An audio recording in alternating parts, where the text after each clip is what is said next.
साथियों, real mentor में आप सबका हार्दिक स्वागत है।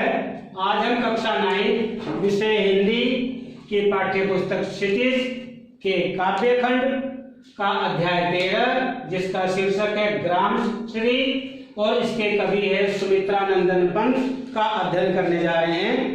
सुमित्रानंदन पंत का जन्म उत्तराखंड प्रदेश के अल्मोड़ा जिले में सन 1900 में हुआ।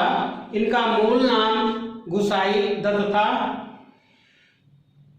इन्होंने बनारस और इलाहाबाद में अध्ययन किया और भारतीय स्वतंत्रता आंदोलन से जुड़ गए।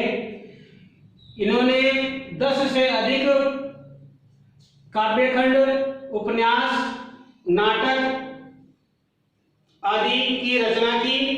ये प्रकाशित हो चुके हैं। इन्हें साहित्य अकादमी पुरस्कार, ज्ञानपीठ पुरस्कार तथा अन्य पुरस्कारों से भी सम्मानित किया जा चुका है। कवि सुमित्रानंदन पंत ने ग्राम श्री कविता में ग्रामीण परिवेश का बहुत ही सुंदर और रोचक वर्णन किया है। प्यारे बच्चों, हम अध्याय 13 ग्राम श्री के पद्यांश 6 का अध्ययन इस वीडियो में करने जा रहे हैं। कवि ने इस पद्यांश के अंदर ग्रामीण क्षेत्र में गंगा के किनारे का जो रोचक और मनमोहक वातावरण है और किस तरह पक्षियों का कलरव और गंगा के किनारे किन किन फसलों का उत्पादन होता है उसका वर्णन भी कवि ने इस पद्यांश में किया है। तो सबसे पहले हम इसका संकेत देखते हैं। संकेत 6 है, बालू के सांपों से अंकित मगरोठी सहती सोई। तो इसका भावार्थ है कि कवि गांव के प्राकृतिक सौंदर्य का वर्णन करते हुए कहता है कि गंगा नदी के तट पर रंग बिरंगी रेत फैली हुई है। उस पर सूर्य की किरणें पड़ने से वह सातों रंग चमकने लगते हैं। यानी कि गंगा के किनारे जो रेत पड़ी हुई है उस पर जब सूर्य की किरणें पड़ती है तो वह रेत 7 रंगों में चमकने लगती है और हवा से रेत पर बनी आड़ी तिरछी लहरें सांपों की तरह चमकती है। और जब हवा चलती है तो वो रेत जो है आड़ी तिरछी जो है आकार में दिखाई देती है। ऐसा लगता है कि सांप जो है उस पर चल रहे हो। वहां पर लंबे पत्तों वाली घास छाई हुई है।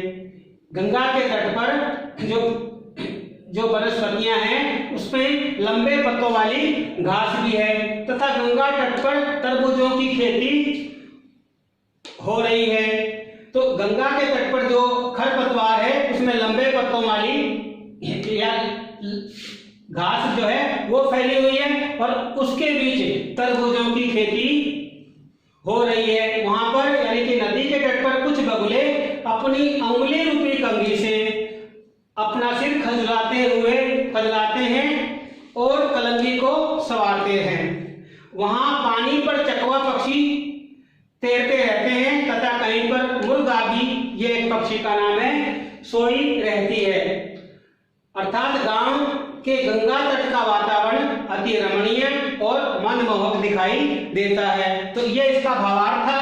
अब इसमें कुछ प्रश्न पूछे गए हैं। इसका पहला प्रश्न है, गंगा नदी के तट पर रेत राशि मतलब रेत के ढेर किस तरह दिखाई देते हैं। तो यह भावार्थ में भी आया था कि गंगा नदी के तट पर रेत राशि हवा के कारण टेढ़ी मेढ़ी लहरों वाली बनी हुई है और उस रेत पर जब सूर्य की किरणें पड़ती है तो वह रंग बिरंगी दिखाई देती है। ऐसा लगता है मानो रंग बिरंगे सांप लेटे हुए हैं। दूसरा प्रश्न है, गंगा तट पर किसकी खेती की गई है। तो गंगा के तट पर तरबूजों की बेल फैली रहती है।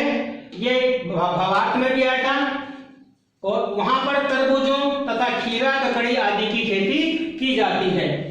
तीसरा प्रश्न है, सुरखाब पक्षी की क्या विशेषता है। सुरखाब यानी इसको चकवा पक्षी भी कहते हैं। यह प्राय वृक्षों पर रहता है, वन में विचरण करता है तथा पानी में अटकेलियां करता रहता है। यह उभयचर पक्षी है यानी जल में भी और स्थल में भी रहता है। चौथा प्रश्न है, कलंगी संवारते हैं कोई से क्या अभिप्राय है।